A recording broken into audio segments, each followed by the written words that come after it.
साथियों नमस्कार, आपका स्वागत है एजुकेशन विद मनीष पर। और आज मैं आपको जीएस पढ़ाने वाला हूँ। और मैंने आपको पहली वीडियो में बताया था कि इतिहास को कैसे पढ़ें, इतिहास को कैसे पढ़ना है, ये सब चीज़ों पर चर्चा मैं कर चुका हूँ। तो आज आप लोगों ने कहा कि सर क्लास को थोड़ा सा कि सर वो दिख नहीं रहा है, थोड़ा डार्क था, तो इसलिए मैंने आज कुछ वो किया है। आपको दिख रहा है धांसू क्लास, एकदम ज़बरदस्त क्लास होगी। एसएससी जीडी 2024 ये टारगेट लेके चल रहे हैं। एसएससी जीडी अब की बार आपके कदमों में होगी। वर्दी बैग आपके जिस्म पर, आपके बॉडी पर आपकी वर्दी होगी, ये हमारा प्रयास होगा। और आप हमारे साथ जुड़िए, आपको हम ज़बरदस्त आपको ये वर्दी आपके जिस्म पर हम लगवा कर आपको दिला कर छोड़ेंगे। और देखिए हिस्ट्री, मध्यकालीन भारत, इस्लाम धर्म की आज हम कहानी के माध्यम से आपको एक पूरी कहानी के माध्यम से, आपने जीएस पढ़ी होगी, देखी होगी, आज यूट्यूब पर पहली बार ऐसा होने जा रहा है कि कहानी के माध्यम से जीएस पढ़ाई जाएगी। पूरी कहानी आपको, पूरी इतिहास की मैं कहानी आपको एक मूवी टाइप में सुना दूंगा। तो आइए हम लोग बात करेंगे बेटा इस्लाम धर्म के बारे में। इस्लाम धर्म क्या है, इस्लाम धर्म क्या नहीं है बेटा, इसके बारे में हम लोग चर्चा करेंगे। देखिए पहले ये समझ लीजिए, थोड़ी सी मैं आपको बता देता हूँ कि सर इतिहास के बारे में, इतिहास क्या है पीपीटी के माध्यम से। तो देखिए इतिहास क्या है ये आपको पता है। इतिहास के बारे में बात करें बेटा तो इतिहास क्या है, इतिहास के जनक कौन है सर। इतिहास के जनक आपको पता है बेटा, इतिहास के जो जनक है बेटा उन्हें हम कहते हैं हेरोडोटस। आपने सुना है नाम हेरोडोटस, वो इतिहास के जनक है। अब सर इतिहास है क्या, पहले आप ये जानिए इतिहास क्या है। अगर मैं बात करूं, अपनी भाषा में बात करूं और एक किताबी भाषा में बात करूं, बताना चाहूं, यूट्यूब पर तमाम वीडियो होंगी लोगों की, तमाम लोगों से आप पढ़े होंगे, तमाम लोगों से सुना होगा अपने इतिहास के बारे में। आइए मैं आपको इजी से इजी भाषा में और आपका एग्जाम क्रैक करने के तरीके से आपको पढ़ाना चाहूँगा। तो देखिए प्रमाणिक स्रोतों के अतीत के क्रमबद्ध ज्ञान को ही इतिहास कहते हैं। अब बात सुनिएगा, पर बता रहा हूँ, प्रमाणिक स्रोतों के अतीत के क्रमबद्ध ज्ञान को ही हम इतिहास कहते हैं। अब ये तो होगी किताबी भाषा। अगर अपनी भाषा में कहूँ, जब से मानव आया है और आज तक का जो बीच का जो समय है वो सब इतिहास कहलाता है। अगर दूसरी भाषा में बताना चाहूँ, दूसरी परिभाषा आपको बताना चाहूँ, तो अतीत में जितनी घटनाएं हो चुकी हैं उनका क्रम से अध्ययन करना ही इतिहास कहलाता है। इतिहास की कोई परिभाषा आप कर लीजिए, जब से मानव आया है और आज तक का जो बीच का जो समय है वो सब इतिहास कहलाता है। एक परिभाषा ये होगी। दूसरी परिभाषा ये हो गई बेटा, अतीत में जितनी घटनाएं घटित हो चुकी हैं उनका क्रम से अध्ययन करना ही हमारा इतिहास कहलाता है। दूसरी परिभाषा हुई। तीसरी परिभाषा ये है कि प्रमाणिक स्रोतों के अतीत के क्रमबद्ध ज्ञान को ही हम इतिहास कहते हैं। ये तीसरी परिभाषा होगी। अब सर ये प्रमाणिक स्रोत क्या होते हैं, सर अतीत क्या होता है, और सर क्रमबद्ध, ये सर क्रमबद्ध क्या होता है सर, ये हम सब नहीं जानते, ये आप बता दीजिए। तो देखिए आइए हम बात कर रहे हैं बेटा कि प्रमाणिक स्रोत क्या होते हैं, इनको आप समझिएगा। प्रमाणिक स्रोत बेटा होते हैं स्थापित कला, जिन्हें हम कहते हैं इमारतें। स्थापित कला कहिए या कहिए इमारतें। अगला बेटा साहित्य स्रोत, इन्हें हम कहते हैं बेटा पुस्तकें। अगला है बेटा सिक्के। ये तीनों, ये हमारे तीनों के तीनों क्या हैं, ये हमारे यहाँ प्रमाणिक स्रोत। अगला बेटा देखिए, अब सर इन्हें कैसे क्या करना है सर, कैसे समझें। तो हमने आपको बताया था कि कोई भी हमारी बिल्डिंग है, जैसे ताजमहल ले लीजिए, हमारी कुतुब मीनार ले लीजिए, हमारा अकबर का किला इलाहाबाद वाला ले लीजिए, लाल किला ले लीजिए, कोई भी ले लीजिए, इन बिल्डिंगों को देखकर और उनके पास जाकर हम कुछ ना कुछ इतिहास के बारे में हमें नॉलेज होती है कि नहीं होती है। आप कहेंगे सर बिल्कुल होती है सर। ताजमहल को देखिए, आप देखने से ही आपको ये अनुमान लग जाता है कि सर ये 100 साल पुराना है या 20 साल पुराना है। उसको हम देखकर, हम जैसे देखते हैं उसको तुरंत अनुमान लगा लेते हैं कि सर ये इतना ओल्ड है, इतना पुराना है। तो वो हमें कहीं ना कहीं इतिहास के बारे में नॉलेज देता है कि ये सर शाहजहां ने बनवाया था। तो आप लमसम आइडिया ही लगा लेते हैं कि सर ये इतना पुराना है। तो ये क्या बेटा प्रमाणिक स्रोत मानी वैलिड हैं, ये इनवैलिड नहीं, ये वैलिड साक्ष्य हैं।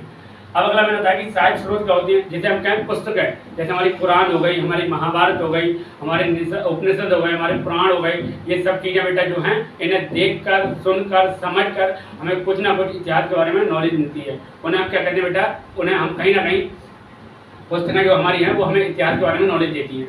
अगर सिक्के, जैसे आज का प्रेजेंट का सिक्का ले लीजिए और आज से 20 साल पुराना प्रेजेंट सिक्का ले लीजिए, तो दोनों सिक्कों को आप हाथ पर रखिएगा तो आप तुरंत बता देते हैं ये सिक्का सर हमारी दादी के ज़माने का। तो आप लमसम 20 साल पुराना पहुंच गए, आप लमसम 20 साल पहले पहुंच गए। तो इतिहास के बारे में कुछ ना कुछ हमें नॉलेज है। इन तीनों चीज़ों को पढ़ने से और समझने से बेटा, इन तीनों चीज़ों के पढ़ने और समझने से हमें इतिहास के बारे में कुछ ना कुछ नॉलेज मिलती है। ये वैलिड है, इनवैलिड नहीं, वैलिड साक्ष्य हमारे। अगला क्या है, लिपि के आधार पर, मानी लिपि मानी लिखने और पढ़ने के आधार पर, पढ़ने और लिखने के आधार पर इतिहास को 3 भागों में बांटा गया है। पहला भाग है बेटा हमारा प्राग इतिहास, जिसे हम कहते हैं प्राग इतिहास बेटा। दूसरा हमारा आद्य इतिहास और तीसरा है हमारा इतिहास। तो ये 3 बेटा हमारे हैं। फिर हमने इतिहास को 3 भागों में बांटा है, जैसे आपको दिख रहा होगा प्राचीन इतिहास, मध्यकालीन इतिहास और आधुनिक इतिहास, ये 3 हमारे पोर्शन है। अब इसके बाद बेटा हम बात करते हैं, अगला देखते हैं अगला क्या है। ये सब की इतिहास के बारे में नॉलेज थी। अब इसमें पहला जो टॉपिक है वो टॉपिक आपको हम समझाने जा रहे हैं। देखिए पहला टॉपिक हमारा क्या रहेगा, पहला टॉपिक हमारा रहेगा मध्यकालीन। मध्यकालीन कौन सा रहेगा, इस्लाम धर्म। अब देखिए आपको ये पता होना चाहिए सर इस्लाम धर्म क्या है, पहले आपको ये नॉलेज होनी चाहिए। देखिए मैं उतना ही बताऊंगा जितना हमारा कॉम्पिटिशन में है। बहुत बड़ा इतिहास की जानकार हमें नहीं बनना है, बहुत बड़ा हमें इस्लाम का जानकार नहीं बनना है, केवल हमको एग्जाम क्रैक करना है। जो हमने कसम खाई है वो कसम हम अपनी पूरी करेंगे। हमने आपसे ये वायदा किया है कि आपके जिस्म पर, आपके बॉडी पर एक वर्दी SSC GD की जरूर लगवाएंगे। वो हमारा पूरा प्रयास रहेगा, आप हमारा साथ दीजिए, हमें ज़्यादा से ज़्यादा सपोर्ट करिएगा। हम पक्का जो वादा करते हैं हम वो वादे आपके लिए आप तक पहुंचाएंगे। ये पूरा प्रयास है। मैंने देखिए आपको एक से एक अच्छे सुपरस्टार कह सकते हैं, अपने विषय के महारथी टीचर को ला के लगाया है। देखिए हम बिना टाइम गंवाए हुए हम सीधा टॉपिक पर आते हैं। ये बेटा इस्लाम धर्म। अब सर इस्लाम धर्म होता क्या है, हम सर ये नहीं जानते। तो आप पहले ये बता दीजिए कि सर इस्लाम धर्म को मानता कौन है, अनुयायी कौन है, जिसे कहते हैं फॉलोअर कौन है। तो आप कहेंगे सर मुसलमान होते हैं। अब मैं कहूँ बेटा मुसलमान क्या होते हैं, तो सर कहेंगे जिसका ईमान मजबूत है। जिसका ईमान मजबूत होता है वो मुसलमान होता है। और आप लोगों को लग रहा है कि सर ईमान क्या हमारा खराब लग रहा है आपको, नहीं बेटा। अब कुछ ईमान के आधार हैं, उन आधारों पर अगर आपका ईमान मजबूत है तो ये मान लिया जाएगा कि आपका ईमान मजबूत है। ईमान के आधार बेटा 3 आधार बताए गए हैं। वो आधार कौन कौन से, देखिए ईमान के 3 आधार बताए गए हैं। वो आधार मैंने आपको बता दिया कि 3 आधार है बेटा। पहला आधार हमारा बेटा किस पर, खुदा पर विश्वास करता हो या अल्लाह पर विश्वास करता हो। दूसरा बेटा पैगंबर पर विश्वास। अगला 5 मूल कर्तव्यों पर विश्वास करता हो। जानेंगे बेटा जिसका ईमान, अब आप लोग कहेंगे सर हमारे ईमान खराब लग रहा है, बात मैं कर रहा हूँ ईमान की। ईमान के आधार बताए गए, वो 3 आधार हैं। आधार कौन कौन से सर, पहला आधार है खुदा पर विश्वास करता हो। अगला बेटा पैगंबर पर विश्वास करता हो। अगला है बेटा 5 मूल कर्तव्यों पर विश्वास करता हो। जो 5 मूल कर्तव्य हैं उन पर विश्वास करता हो। तो 5 अवसर हम 5 मूल कर्तव्य नहीं जानते हैं। तो 5 मूल कर्तव्य बेटा पहला उसमें है नमाज पढ़ता हो, 5 वक्त की नमाज जरूरी है, ये बताया गया है। अगला बेटा रोजा, ये कहा गया कि हर व्यक्ति को रोजा रखने का, मानी जो रोजा जो मुसलमान हैं वो ये कहा गया कि वो रोजा रखे। अगला है कि बेटा वो हज जाए, तीर्थ यात्रा करे। अगला बेटा कलमा है। अगला ज़कात है। अब सर आइए एक एक करके हम इनके बारे में बता देते हैं आपको। ये क्या है, नमाज क्या है, तो ये कहा गया है इस्लाम में, ये कहा गया कि हर मुस्लिम लोगों को 5 वक्त की नमाज अदा करना इस्लाम में ये कहा गया जरूरी है। अगर सर वो ना करे तो ना करे, कोई दिक्कत नहीं, वो मुसलमान तो होगा मगर अकॉर्डिंग टू इस्लाम, इस्लाम के अकॉर्डिंग, इस्लाम के अनुसार वो सच्चा मुसलमान नहीं माना जाएगा। अगला बेटा रोजा, एक रोजा एक प्रकार का होता है, व्रत होता है। जैसे हिंदू लोग रखते हैं बेटा नवरात्रि का हो गया, हमारे सावन महीने के लोग व्रत रखते हैं, ऐसे ही इन लोगों में क्या होता है बेटा रोजा होता है। इनका 1 मंथ का लमसम होता है बेटा। तो ये कहा गया कि प्रत्येक मुसलमान को रोजा रखना चाहिए। अगर वो ना रखता है, देखिए इन 5 बातों में अगर नहीं मानते हैं कोई आप, तो कोई फर्क नहीं पड़ता है।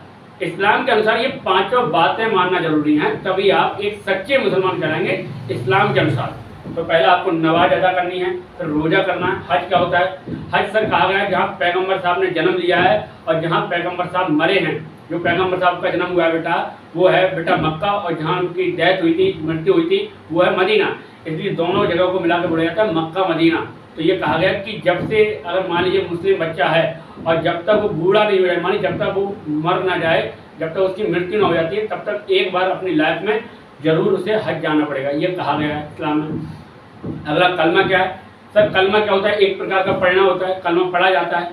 तो कलमा एक प्रकार का पढ़ना, जैसे हम लोगों में गायत्री मंत्र वगैरह पढ़ते हैं, जैसे आप हिंदुओं में देखा जाएगा तो गायत्री मंत्र वगैरह पढ़ते हैं, श्लोक वगैरह पढ़ते हैं, सेम वैसे ही इन लोगों में कलमा होता है बेटा। इस्लाम वाले कलमा पढ़ते हैं। ज़कात क्या होती है, ये कहा गया है कि हर मुस्लिम लोग जो हैं, हमारे मुस्लिम भाई हैं, उनको ये कहा गया है कि अपनी सेविंग का, नेट बचत का, मानी जितना आप इनकम कर रहे हैं उसमें से जितना आप बचा रहे हैं उसका 2% या 2.5% गरीबों को दान करना जरूरी होता है। ये हमारा क्या ज़कात कहलाता है। यहाँ तक मुझे उम्मीद है कि आपको ये चीज़ें समझ में आई होगी। आइए नेक्स्ट हम लोग आगे बढ़ते हैं अगले की ओर। बेटा हम लोग पढ़ रहे हैं। अब देखिए, अब सर दिमाग में एक बात आ रही है कि सर क्या आ रही है कि बेटा हम बात करें कि सर इस्लाम को इस दुनिया में लाने वाली वो व्यक्ति कौन थी, कि इस्लाम को इस दुनिया में लाए थे वो व्यक्ति कौन थी, वो व्यक्ति का नाम क्या था सर, और कब लाए थे सर। ये सब चीज़ों की चर्चा हम लोग बेटा करेंगे। तो देखिए, सबसे पहले इस दुनिया में इस्लाम को लाने वाले व्यक्ति थे, उनका नाम था मोहम्मद हजरत पैगंबर साहब। नाम याद रखिए, हजरत मोहम्मद पैगंबर साहब उनका नाम था। अब सर उनका जन्म कब हुआ था? सर वो कहाँ क्या हुए थे, वो सर क्या हुआ था, उनका जन्म क्या हुआ, कहाँ हुआ था, सर कैसे जन्मे थे, उनकी एक स्टोरी मैंने आपसे वायदा किया था कि पूरी जीएस माने पूरी इतिहास की आपको कहानी टाइप में, ये यूट्यूब पे पहली बार ऐसा होने जा रहा है कि कोई टीचर आपको इतिहास की कहानी के माध्यम से इतिहास पढ़ा रहा है। ये इतिहास की कहानी नहीं होती है, मैं आपको पूरी कहानी के माध्यम से इतिहास पढ़ाऊंगा, ये मैंने आपसे वायदा किया है। और सबसे इजी तरीके से पूरे यूट्यूब पर आप ध्यान लीजिए, सबसे इजी भाषा में प्रयास करूंगा आपको कहानी के माध्यम से समझाया जाए। अब सर ये बताइएगा कि सर चलिए आपकी बात मान लीजिए कि इस्लाम को दुनिया में लाए कौन थे, वो व्यक्ति कौन थे? उनका नाम था मोहम्मद हजरत पैगंबर।